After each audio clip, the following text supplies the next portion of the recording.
Mu matangazo akomeye cyane M23 yashyize hanze ni uko ngo iri huriro rya M23 ritazigera rifata ingamba namba zo gutakaza tumwe mu duce twafashwe. Ni nyuma y'uko hakomeje ibiganiro bitandukanye bivuga neza ko abangaba ngo bagomba kuba basubiza bimwe mu bice bafashe. Ihuriro rya M23 rimaze kugarura amahoro mu turere tumaze kwigarurirwa naryo nyakuri.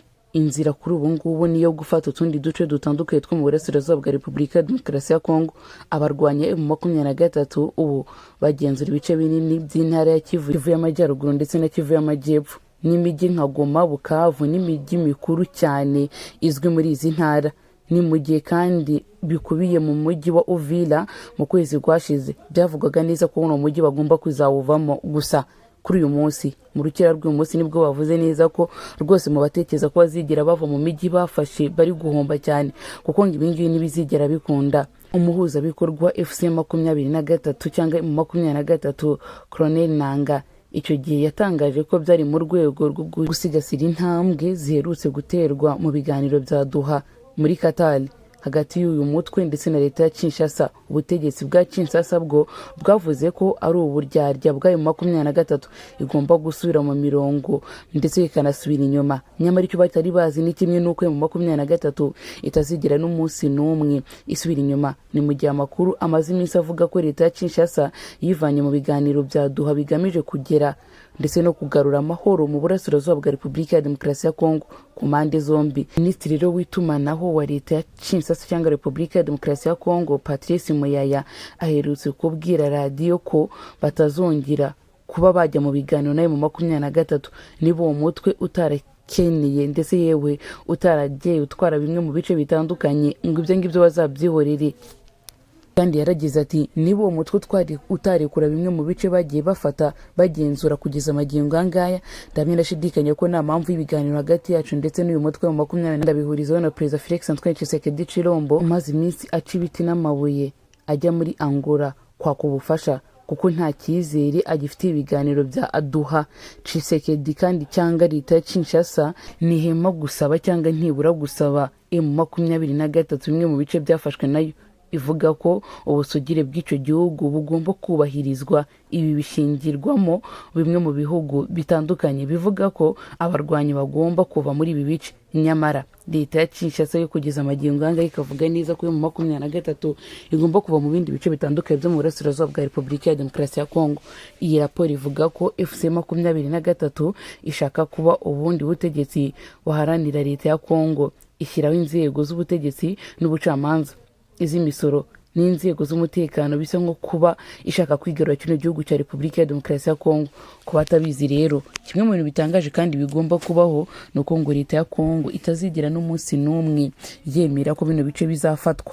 Abandi bakomeza kugira bati niba leta ya Kongo itazigera yemera ko bino bice bizafatwa, ni ukuvuga ko nayo M23 itazigera yemera kurekura bino bice. Ubwo mwitegura intambara hagati ya Repubulika ya Demokarasi ya Kongo ndetse yewe n'uyu mutwe wa M23.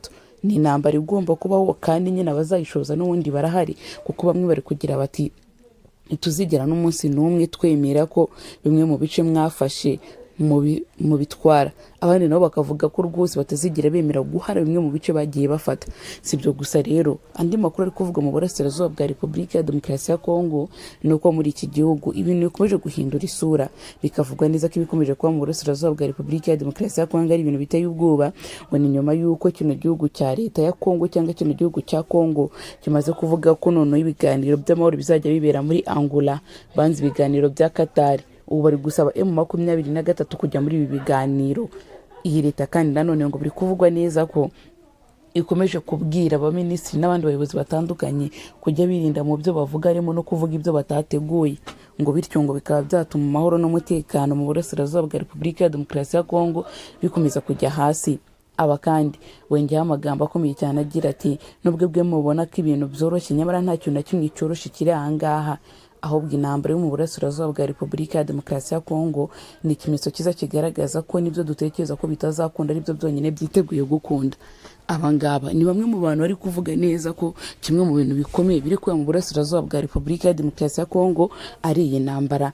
Ikindi kandi ni mu gihe Papa Leo wa 14 nawe akomeje kuvuga ku bigendanye n'iyi ntambara iri mu karere k'ibiyaga bigari, akagira ati ni ukuri nimutwihanganire muhagarike intambara. Asaba Kristo mu itorero Kiliziya Gatolika gukomeza gusenga cyane kugira ngo birinde intambara ndetse banirinde n'ibindi bibazo bitandukanye harimo n'ibi bibazo by'umutekano mukeya. Uyu mugabo kandi akomeza kuvuga neza ko intambara mu burasirazuba bwa Repubulika ya Demokarasi ya Kongo nta kabuza ari inzira nziza yo gutuma Kongo isubira inyuma.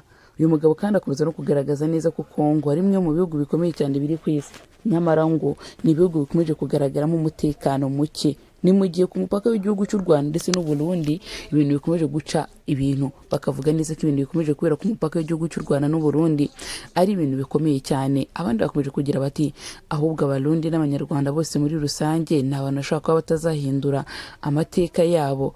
Abandi bakomeje kuvuga andi magambo akomeye cyane kandi atandukanye, nyamara mu burasirazuba bwa Repubulika ya Demokarasi ya Kongo bwo ibintu bikomeje guhinduka ibindi. Abandi bakomeje kuvuga ko ibiri kuba mu burasirazuba bwa Repubulika ya Demokarasi ya Kongo ari ikintu gikomeye kandi ikintu kidasanzwe.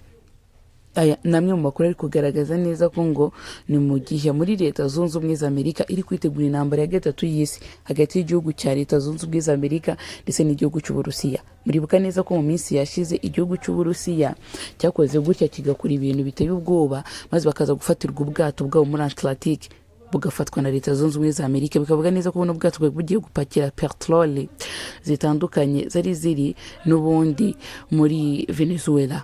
Amerika igashimuta buno bwato. Ubu noneho hari indege ya kirimbuzi itagisohoka, magingo anga yasohowe. Biri no kuvuga neza ko iyi ndege ari zimwe mu ndege zishobora kuzatuma ngo isi yose igira ubwoba.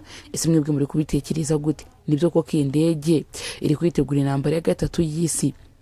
Mbibutse neza ko bimwe mu bintu tugomba kumenya nuko intambara ya gatatu y'isi igomba kuzabaho, kandi bitewe no gukora ibitwaro bya kirimbuzi bitandukanye bikomeje kugaragara mu bihugu byinshi, gukora ibingibi bishobora kuba bizoroha cyane.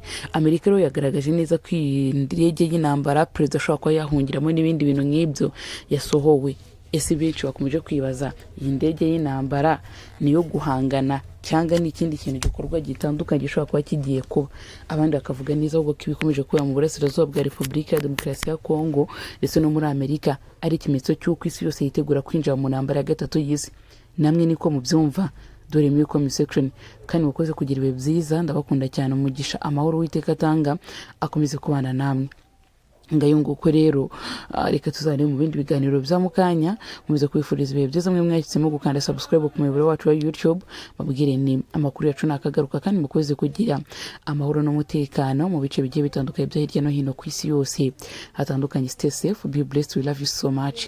Imana ikomeze kwandindira kandi mukomeze kugira amahoro. Bigisha Uwiteka atanga akomeze kubana namwe. Ibihe byiza kuri mwebwe mwakanze subscribe ku muyoboro wacu wa YouTube.